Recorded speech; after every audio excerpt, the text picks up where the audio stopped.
Attachment. It sounds harmless, even comforting.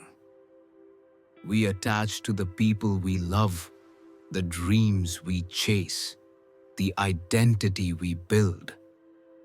But what if attachment isn't connection, but captivity? What if the very things we hold on to are the things holding us back?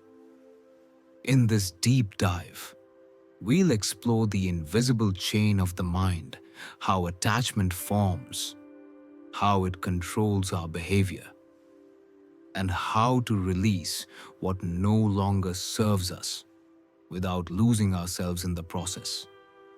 Because real freedom doesn't come from having more, it comes from needing less. Let's begin. Part 1. Defining attachment.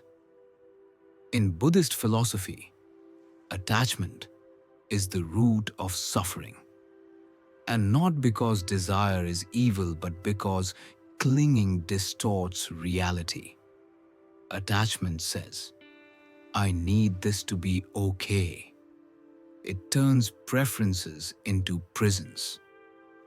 You can be attached to a person, a title, a belief, a routine. But the result is the same: dependency. You give away your peace to something you can't control. Modern psychology echoes this. Our brains are wired to seek safety through familiarity. We cling to patterns, even painful ones, because they feel predictable. But predictability isn't peace, and comfort isn't clarity. Part 2. How attachment forms. Attachment begins early. As children, we learn to attach to survive. If love is conditional, we learn to perform. If chaos is normal, we attach to chaos. These early emotional bonds become templates. You're not just attached to a person, you're attached to a feeling. Often, it's the feeling that's familiar, not the person themselves. For example, if attention equaled love growing up, you may attach to people who validate you. If silence meant rejection, you might feel anxiety when someone needs space. The mind doesn't distinguish between healthy and unhealthy, only between familiar and unfamiliar. So the past keeps replaying until you see it. Part 3. The difference between love and attachment. Here's something most people misunderstand. Attachment isn't love. Love says, I want you to be free. Attachment says, I need you to make me feel safe. Love expands. Attachment contracts.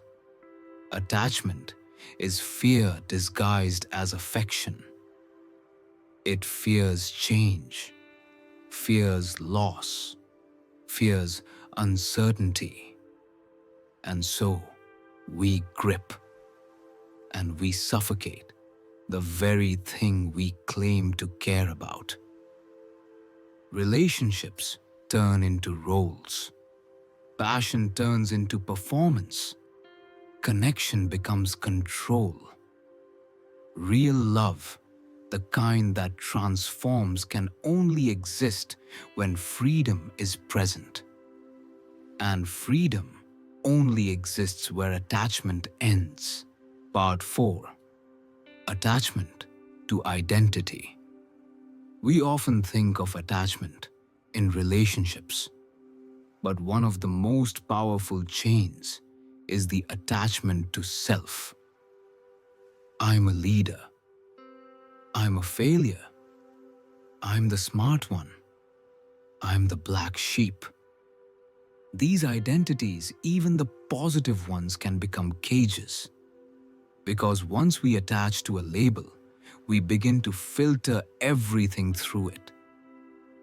If I believe I'm always the strong one, I won't allow myself to be vulnerable. If I think I'm broken, I'll sabotage healing that proves otherwise. The ego is sneaky. It wants to be something. But awareness is freedom.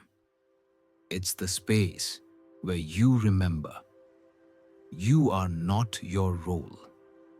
You are the presence behind it. Dissam.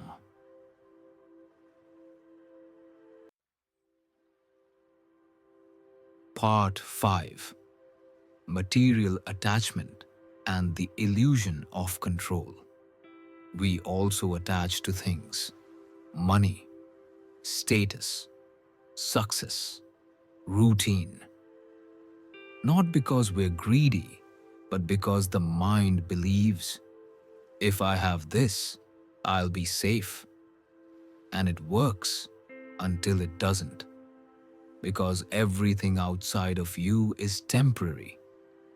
Jobs change, people change, bodies age, algorithms shift, empires fall. When you tie your peace to something unstable, you live in constant fear of losing it. Letting go doesn't mean you give up everything. It means you stop building your worth on it. Freedom isn't detachment, it's non-dependence. You can enjoy something fully without needing it to feel whole. Comes.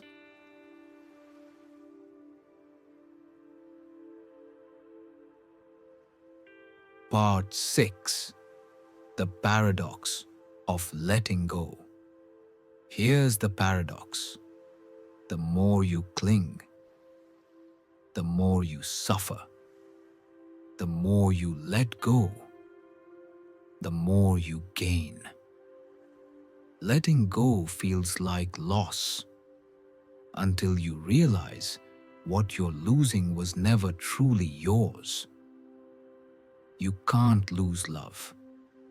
You can't lose worth. You can't lose what's already within you. You only lose the illusion of control. And in that surrender, life starts to flow again. Letting go is not about apathy. It's about trust. It's saying, I trust myself to face what comes. I don't need to force what stays. It's soft. It's powerful. It's free.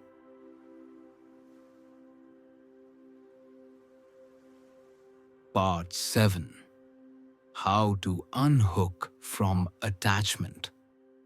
So how do you begin to free yourself from attachment? Step 1.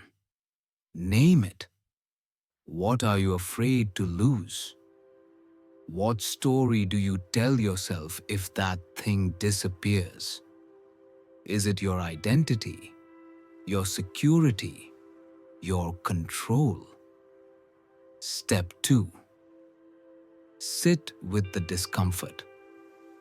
Don't run. Just observe. What's underneath the clinging? Fear? Shame? A memory?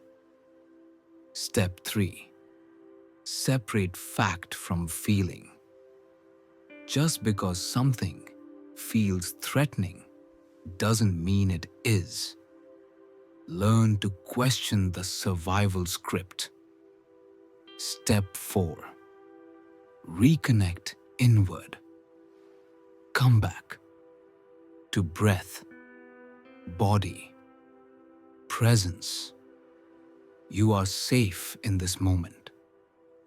You don't need to know what's next to be okay. Step 5. Practice letting go in micro moments. Unclench the jaw, loosen the grip, allow silence, delay the reaction. One breath at a time, you unhook.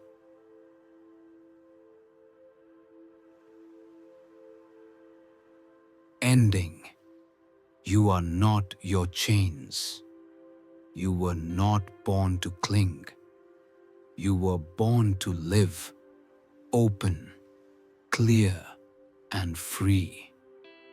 Attachment is not love. It's not power. It's not identity. It's a habit, and habits can be broken. The mind will tell you that you need to hold on.